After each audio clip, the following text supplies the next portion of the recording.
Assalamu alaikum, everyone, and welcome to another episode of Danish TV's English language TV channel, the global voice of the Center for Islam and Decoloniality. And once again, we have a wonderful guest with us, Sonali Kolhatkar. And the topic is quite topical for what's going on right now. In the region, actually, not right now, what's been going on, particularly in our part of the world for the past 2 decades. But of course, in light of the announcement this year, but of course now for a couple of years of this, the mantra of of a U.S. withdrawal coming any day now, and so on, and now we have President Biden saying that the U.S. will withdraw its forces from Afghanistan by September the 11th of this year. So this is why we really wanted to do a show, and perhaps other shows as well, because of the nature of and the proximity of what's going on in Afghanistan, its impact not only on Pakistan, but as its centrality within this whole global so-called war on terror that's existed over the past 2 decades. And as I said on my intro on my Facebook, that we could have no one better than Sonali to address this question. Her wonderful book that I can't recommend highly enough. I still think it's the best book on the subject. It could be 10 years old. It could be written 2002, but it is certainly my favorite book, and that's Bleeding Afghanistan, Washington Warlords and the Propaganda of Silence. I recommend it to all of you to read. And Sonali also runs a show, Rising Up with Sonali. I myself have had the privilege to actually be with Sonali on a few occasions, discussing developments within Pakistan itself. So, without further ado, I want to welcome you, Sonali, to the show. So, Sonali, I can't hear you. Are you? Here we go. Okay. Sorry. Thank you so much for having me. I appreciate it. No, you're most welcome, and we are the one that are very honored to actually have you. So, Sonali, let's get right into it. Um, I wanted to talk about two themes, as we mentioned. One is an assessment, although in some ways here, and of course, this is not just we don't have a Pakistani viewership, we have a global viewership, but there is obviously a sense here of how badly this war has gone. Badly would be putting it kind of in more diplomatic terms, in terms of disastrously this war has been waged both within Afghanistan and its spillover effects within Pakistan over the past 2 decades. But I wanted to get you to kind of give your assessment of what the U.S. kind of wanted to accomplish, its war aims. Of course, we know that the United States has a long history of kind of publicly announcing what it wants to achieve, and then what the war and these occupations are all about, and so on. We see it. We have seen that most graphically in Iraq, in which many people, including many liberals, have kind of called that out, have critiqued that in very scathing ways. But we have seen that Afghanistan, the longest running external war at least of the United States, if you disregard the internal war against Native Americans within the United States, but if it almost seems that that has been off the radar screens for many Americans, deliberately kept that way by elites and the propaganda industry to kind of continue to wage that war year after year after year. And so that is why I think that not talking not just about, which we'll get to, the announcement about the withdrawal right now, but also about kind of what these past 2 decades have meant, and what they have accomplished or not accomplished, and the nature of it is very important. So first, Sonali, if I can just ask you to give a critical assessment of what this of the war in Afghanistan over these past 2 decades, what's been achieved, what's not been achieved, and your view of what it has looked like. So if you can address I think it's actually a really good thing to pay attention to what Afghanistan's former president Hamid Karzai himself had to say this week. If you want an honest assessment of what's happened in Afghanistan, he was, for your audience, maybe you're familiar with Hamid Karzai, he was the original president of Afghanistan. He was installed by the United States. He was seen as a puppet president.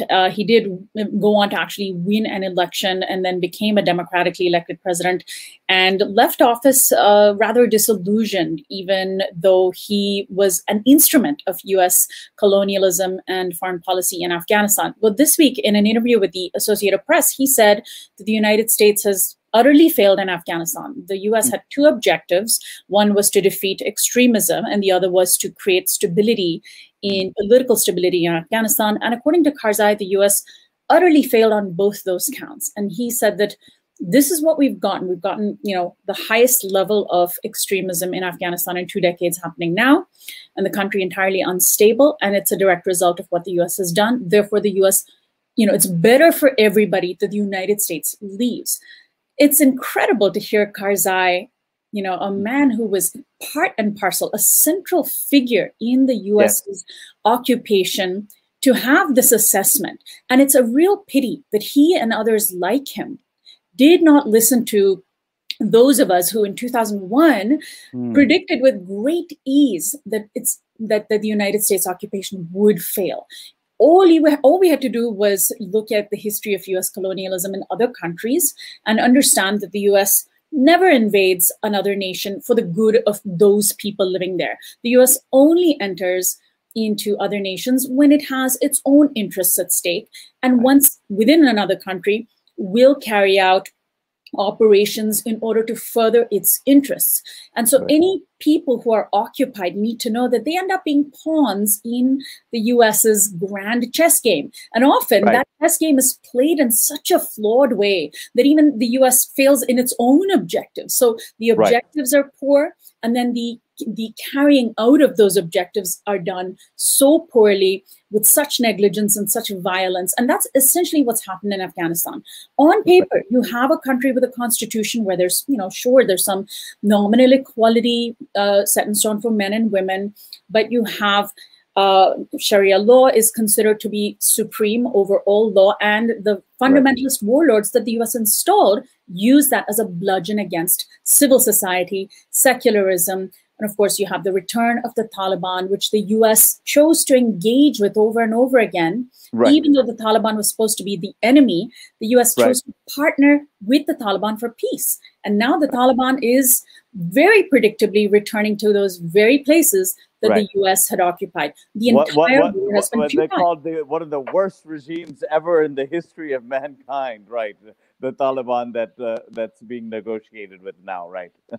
Absolutely. I mean, it's remarkable that if the US wanted peace, and we're talking about both the Obama administration and the Trump administration, then of course the Biden administration didn't have much choice, but the Obama and the Trump administrations chose to partner with the Taliban to the exclusion of their own partners, which is the Afghan government, and of course civil society, secular forces, human rights organizations. Everybody else was excluded. So they chose to work with the militant fundamentalist armed faction who had originally held Afghanistan, taken it over, essentially saying to them, you can have the country back.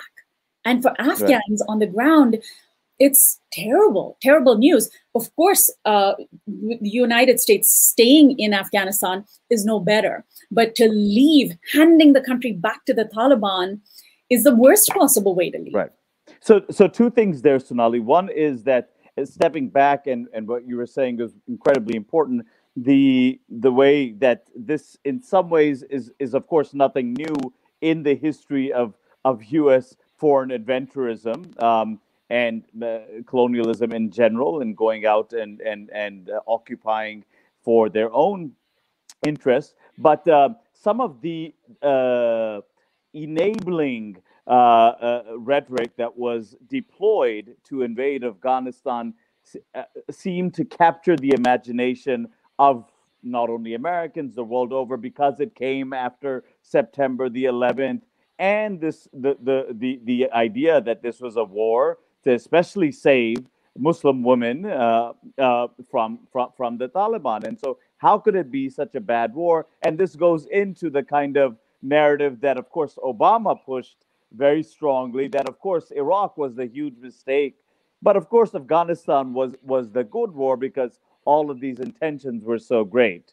So that on the one hand, and on the second hand, the Taliban on the one hand is, of course, we know the record of that, but the people that the United States put in power, and the whole kind of lot of them, of the warlords that you speak about in your book, you know, some of the most corrupt, and the amount of kind of money that went into Afghanistan, and that was corruption was rife. So it was like a disaster on both fronts. It was as if the United States was interested in nothing other than a show of being in Afghanistan. So you're right, the enormous amount of money that was poured into Afghanistan, much of which didn't end up going to doing the right things. I mean, I would have been happy to have stood corrected 2 decades later if the United States had proved analysts like me and you and others wrong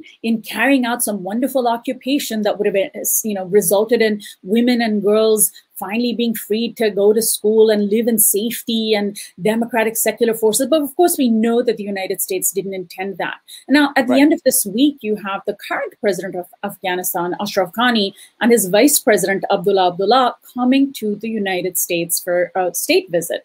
And for anybody who knows Afghanistan's history, and we write about it in our book, Abdullah is one of those warlords, one of these, they used to be called the Mujahideen, the jihadi warlords who the U.S. partnered with when they renamed themselves the Northern Alliance, because for a minute they set aside their differences and their weapons against each other down and joined forces against the Taliban and joined the U.S. And the U.S. rewarded them with political power, with money, with cash, with weapons, and installed them within the government. So you already have this government that was set up to fail, rife with corruption, and now, reaching the highest levels of government.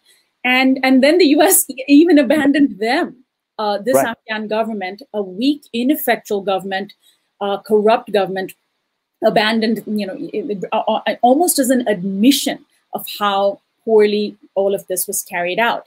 But you have a country right now that is devastated. In 2001, it was devastated from the Soviet occupation, from the civil war that the U.S. essentially fueled. Yeah, this is important. I mean, this is the kind of how long this country has been undergoing a state of war, and the impact of that on human beings. I think that's very important that you bring up. Yeah, and in fact, in 2001, I mean, you're in Pakistan, one of the largest refugee crises in the world were Afghan refugees in Pakistan. And of course, Iran had a secondary population. But you had huge numbers of Afghan refugees that had fled not just the Taliban, but the civil war in the early 80s, fled Afghanistan, early 90s, I'm sorry, and gone into Pakistan, were living in squalid conditions in Pakistani refugee camps. And, the United States came in making these promises. And I do recall that in 2001, although there were some very radical progressives like Howard Zinn, who immediately spoke out against the war. There were unfortunately lots of liberals here in the United States who did support the war as a good war. They were very clear on the Iraq war, which of course unfolded a year or so later, or a few months later. But on the Afghanistan front, it was like, well, since that's directly linked to September 11th, that's a good war. That is a war that, this goes unsaid, but that preserves American imperial prestige. America was hit. We must hit back. Iraq didn't hit us. If Iraq had hit us, that war would have been legitimate. And that was the sort of liberal logic. And of course, if we start from the premise and from the fundamental basis that we respect humanity, respect human rights, and that Afghan people are the same as American people, and deserve safety and security, then the Afghan war too was absolutely not a good war.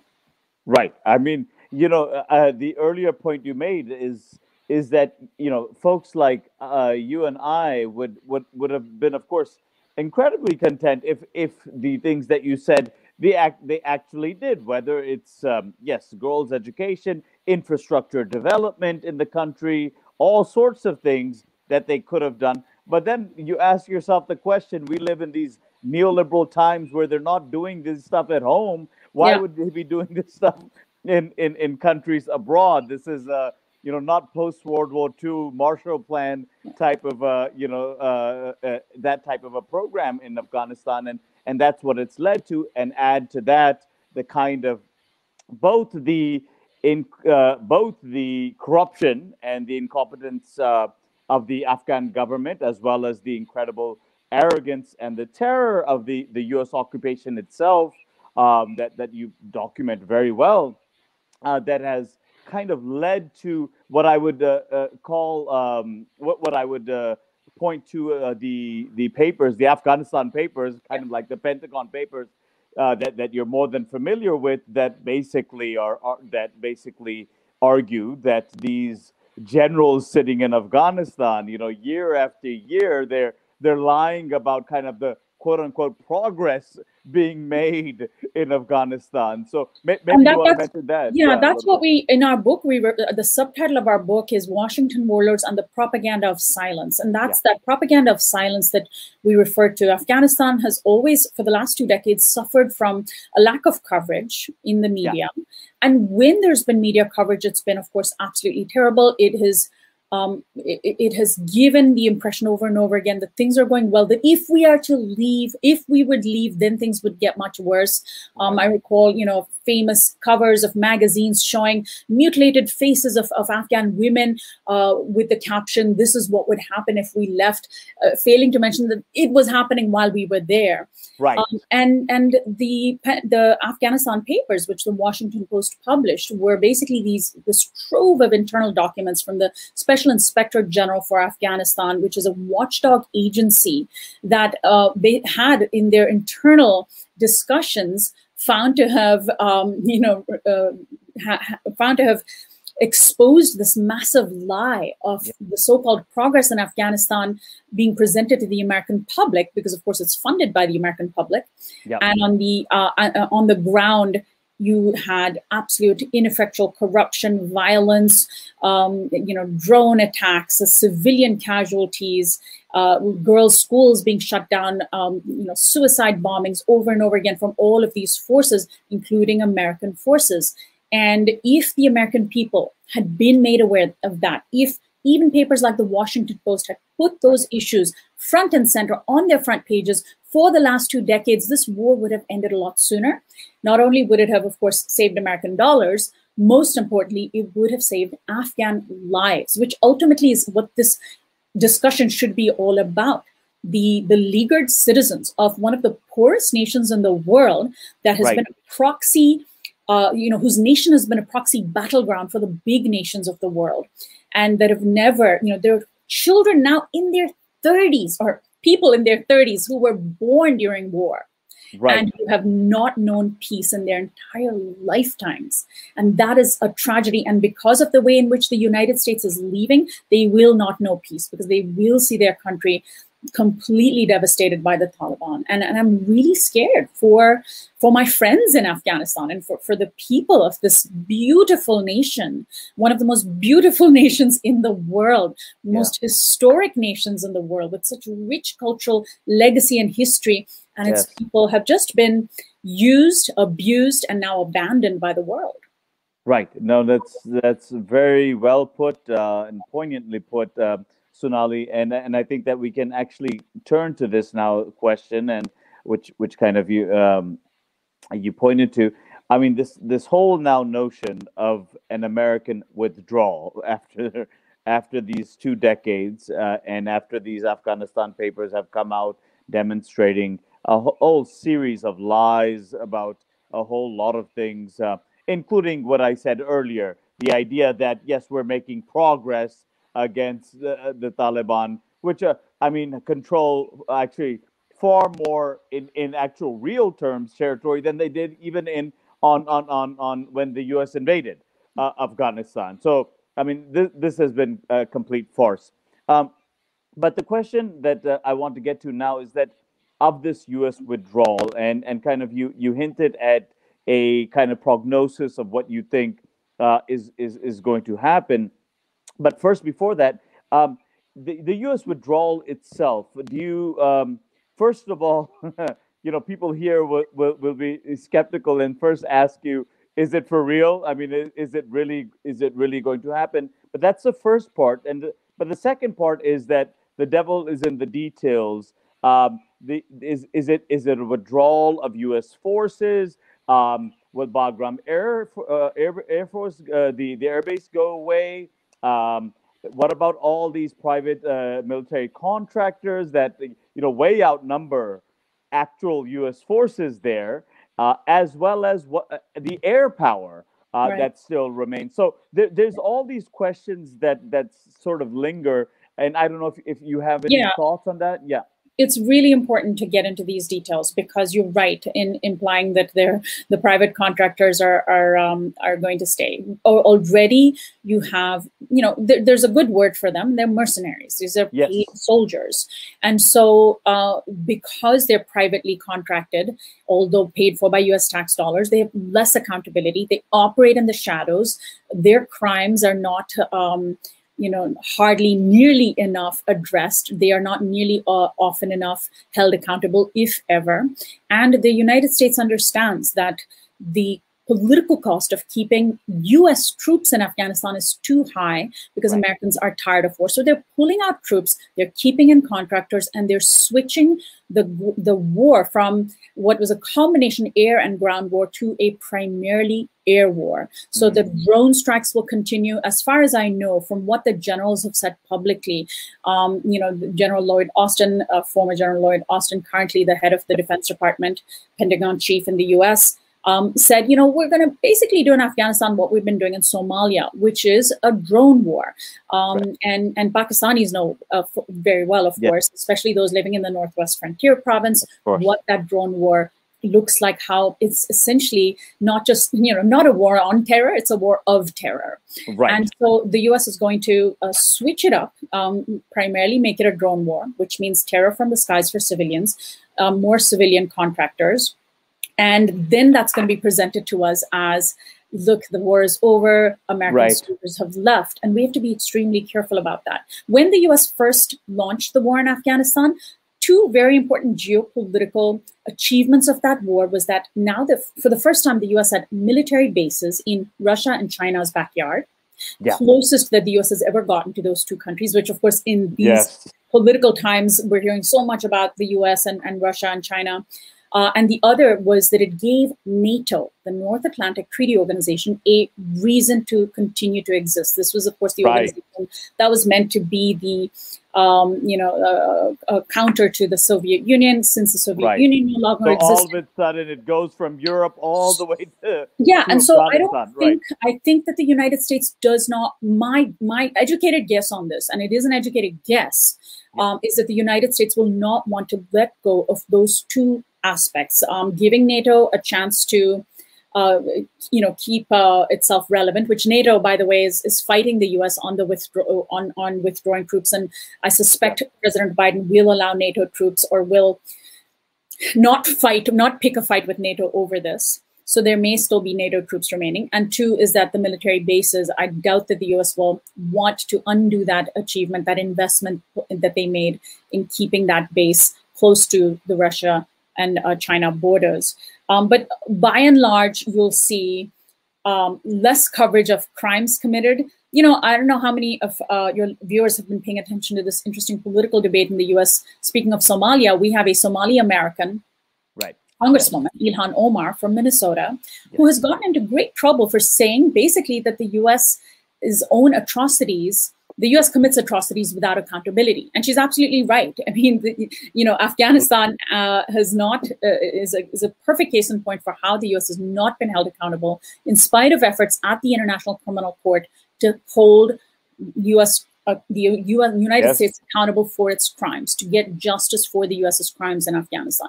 And we likely will never see justice. So it's really important for us to understand, and I'm glad you asked that question, that this withdrawal is going to be more of a pivot rather than a withdrawal. Right. No. Yes, I think this has been on the minds of many people that either are skeptical or either are too excited about what's going to happen with this quote unquote U.S. withdrawal. The final thing, Sonali, I will ask you more to see if there's some iota of optimism that we can get from this situation, and that would be any idea that you would advance about how to quote unquote stabilize. And I'm not using the term stabilize the way elites of these countries use it in terms of, but in some ways, yes, the reduction and hopefully the end of violence. But what do you think that it would take at this point to kind of bring some semblance of a reduction of violence and some type of truce in some ways between the warring factions, whether it's the Taliban and the Afghan quote unquote puppet government and the other warlords associated with it? Any ideas on that, Sonali? Well, we do need to have accountability for crimes. And so if there is a way to bring cases forward at the International Criminal Court in a way that the United States cannot squash them, that is important, because these fundamentalist armed forces that have been unleashed in Afghanistan need to be delegitimized and they need to be disarmed. You hear a lot of talk from the liberal supporters of the war who say, well, we need to make sure everyone has a seat at the table. This is a very common language that you're like, women should have a seat at the table. And, we want to ensure that civil society has a seat at the table. But you're asking unarmed people who believe in democracy, who believe in women's rights, who don't have access to weapons and don't want weapons, to sit at the same table with a person holding a gun to their head, and who doesn't believe that they necessarily have the same rights as maybe men do or particular ethnicities do. And somehow that is supposed to result in some nice pie in the sky consensus, and it's not going to happen. We need an international, either a body or a convening that truly has the interests of Afghan people at heart, that is going to help with justice for crimes committed, disarmament, and an allowing of democratic secular forces to flourish.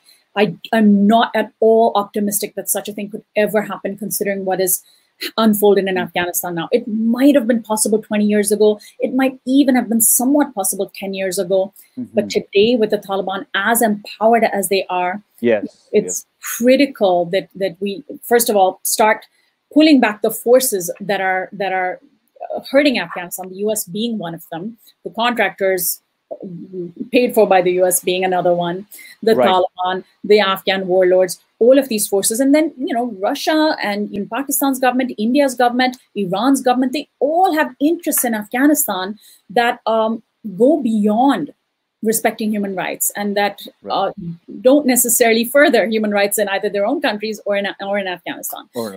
Although these countries do have interests and may need to be part of a solution, they can't be driving the solution. 20 years ago, RAWA, the group that I've worked with, the Revolutionary Association of the Women of Afghanistan, were backing, as a flawed solution, but the only one at hand, some sort of United Nations-led peacekeeping. They didn't like the idea of armed peacekeepers, but they also didn't like the idea of living under the Taliban. I don't know if those things are possible anymore, but we need some kind of international gathering to support the people of Afghanistan. And that does mean disempowering the armed fundamentalist forces. You can't have both at the table. You have to choose between secular democracy versus armed fundamentalism. And the rest of the world has been only too happy to work with the armed fundamentalists while paying lip service to the rights of the secular Democrats. And that has to end. You can't have it both ways. Right. I think you hit the nail on the head. I was trying to kind of almost coerce you to kind of get some optimism, but even myself, I mean, it's just that all of these factions, and not just the Taliban, they are armed and they are almost equally fundamentalist and so on and so forth. So it in some ways, as you mentioned, the countries that have been the patrons of some of these forces, despite their own kind of situations and human rights abuses, it does seem like one of the first steps that can be taken, that's incredibly important, obviously, for the Afghan people, just on basic humanitarian levels, is kind of the reduction of violence, the disarmament of these forces, and tell them to kind of course, that's just a very first step to a whole lot of things that would need to be done.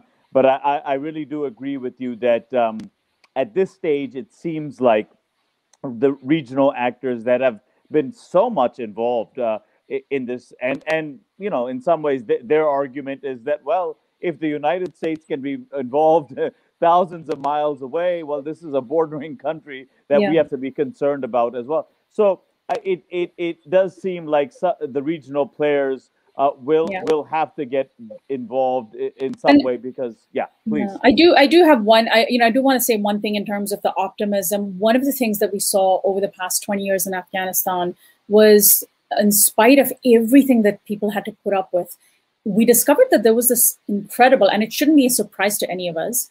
It is a surprise to some people. There's this incredible thirst for democracy in Afghanistan. So in those moments and in those spaces where Afghans had the choice or the opportunity to cast their ballots, it didn't matter if 70% of the population can't read or write.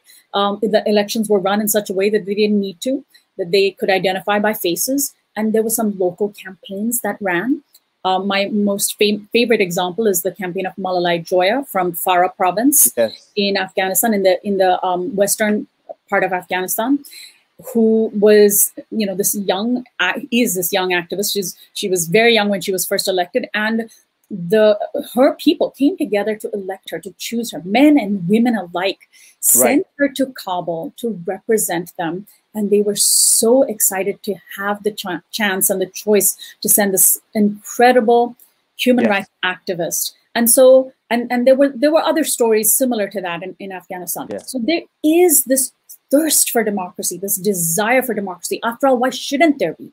Any people of any country in the world want the chance to choose their nation's direction and choose to have control over their lives. And it's the same in Afghanistan. It doesn't matter if it's a Muslim country. It doesn't matter if it's a poor, war-torn country with low literacy rates, with terrible record on women's rights and human rights. None of that matters. The people, when given the chance, will choose democracy when given the chance. And I think that's a huge, important point we have to remember. And that deserves our attention. Absolutely. And I mean, I'll end on this, but I'll say that I'm so happy that you raised her name, because it then reminds us also, I mean, and of course I have enormous respect for her. I met her in Vancouver, and the principled politics of this woman. It then reminds me, not only have we been discussing about all of these terrible factions within Afghanistan itself, but of course the United States also does not abhors a character like Malalai Joya as well, because of her politics of basically for a very long time against the occupation itself, and the exacerbation of the chaos and the mess. Yeah, the U.S., despite wanting to pay lip service to women's rights, several years ago, might have been about 10 years ago now, I can't really quite remember, denied Malalai Joya a visa to the United States. We had scheduled an incredible event for her to speak alongside Noam Chomsky, and she barely made it to the auditorium in time. Her earlier engagements in the Boston area had to be canceled because she couldn't catch a flight out, because they had basically denied her the visa. And I was on the phone with the State Department because my organization Afghan Women's Mission had organized this tour, and trying to reach somebody and almost try to shame them into giving her the Wow. visa, saying that you claim to be for women's rights. Here's a leading Afghan women's rights organizer and activist and parliamentarian, and you aren't letting her into the United States. Shame on you. Of course, they did eventually, but initially they denied it, and that wasn't surprising to me, because the U.S. has tried to have it both ways. Look, we're for women's rights, but we're supporting these anti-women people. Right. Absolutely. Sonali, I'm so sorry. We'll have to end it here. I would love to have you on for hours and hours, but I'm so, thankful and grateful for the time that you've given us. And I think all of our viewership, my students, colleagues, our global viewership, like I said, we could not get a better voice on this question of what's been going on in Afghanistan than yourself. So thank you very much for joining us today. Appreciate it, Junaid. Thanks so much for having me.